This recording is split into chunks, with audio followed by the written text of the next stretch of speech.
પ્રયાગની પવિત્ર ભૂમિ પર 12 વર્ષ બાદ ફરી મહાકુંભ 2025નું આયોજન કરવામાં આવ્યું છે। પ્રયાગરાજમાં 13 જાન્યુઆરીથી 26 ફેબ્રુઆરી સુધી યોજાનાર મહાકુંભ 2025ની તૈયારીઓ અંતિમ તબક્કામાં છે। આ કુંભ મેળામાં લાખો કરોડો યાત્રાળુઓ આવશે, જેની સંપૂર્ણ વ્યવસ્થા કરવામાં આવી છે। મહાકુંભ 2025 સ્વચ્છ, સ્વસ્થ, સુરક્ષિત અને ડિજિટલ હશે। ઉત્તર પ્રદેશના ઉર્જા અને શહેરી વિકાસ મંત્રી અરવિંદ કુમાર શર્માએ પ્રયાગરાજ મહાકુંભ અંગે પ્રેસ કોન્ફરન્સ યોજીને માહિતી આપી।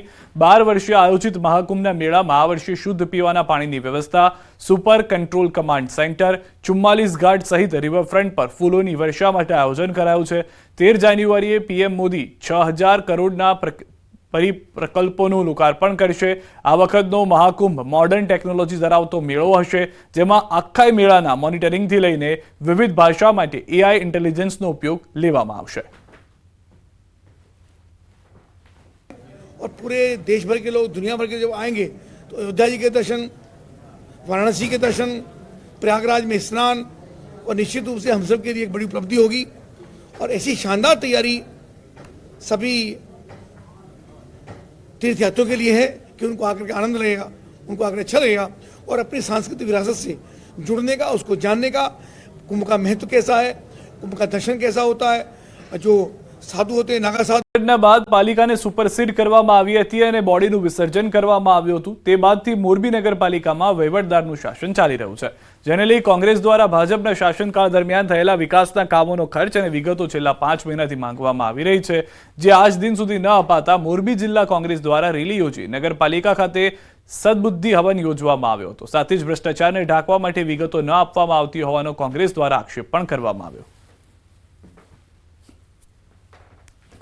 પાલિકામાં છેલ્લા 5 મહિનાનો સમયગાળો થયો ત્યારના મોરબી જિલ્લા કોંગ્રેસના લેટર પેડ ઉપર મોરબી નગરપાલિકામાં જે કામો થયા છે એની સંપૂર્ણ વિગતો માગવામાં આવી છે, પણ આ વિગતો મોરબી નગરપાલિકાના વહીવટદાર કે ચીફ ઓફિસર દેવામાં શું કારણથી વિપક્ષને આ માહિતી પૂરી પાડતા નથી। છેલ્લા 5 મહિનાથી આ વિગતો માગતા આવી, 2-3 લેટરો લખ્યા, મૌખિક ટેલિફોનિક કીધું કે ભાઈ તમે અમને માહિતી આપો, પણ આ લોકો ક્યાંક ને ક્યાંક ભાજપના નેતાઓ આવીને સંડવાયેલા હશે આ કૌભાંડમાં, એટલે અમને વિગતો આપવામાં શરમાય અને કા રેકર્ડ ગુમ થઈ ગયું હશે। કરોડો રૂપિયાના ટેક્સનો હિસાબ આપે તો આની અંદર ઘણો મોટો ભ્રષ્ટાચાર છે એ દેખાઈ આવે એમ છે, કારણ કે ભૂતકાળની અંદર 52 કાઉન્સિલર ભારતીય જનતા પાર્ટીના હતા અને મન ફાવે એમ પોતાના મન ફાવે એમ ખર્ચ તેમને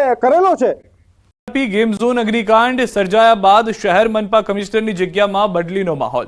ગેમ ઝોન કાંડ બાદ માત્ર 7 મહિનામાં મહાનગરપાલિકાના 2 કમિશનરોની થઈ બદલી, ત્યારે હવે રાજકોટના 34મા કમિશનર તરીકે મૂળ સુરેન્દ્રનગરના વતની અને રાજકોટમાં જન્મેલા તુષાર સુમેરાએ મનપા કમિશનરનો ચાર્જ સંભાળ્યો।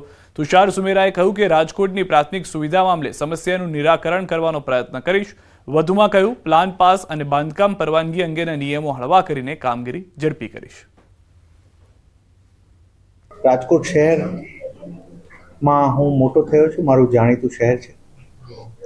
કમિશનર તરીકે અમારો એવો પ્રયત્ન રહેશે કે અહીંયાની જનતાના નાના મોટા પ્રશ્નોને સારી રીતે સોલ્વ કરી શકીએ। વી વર્ક ઓન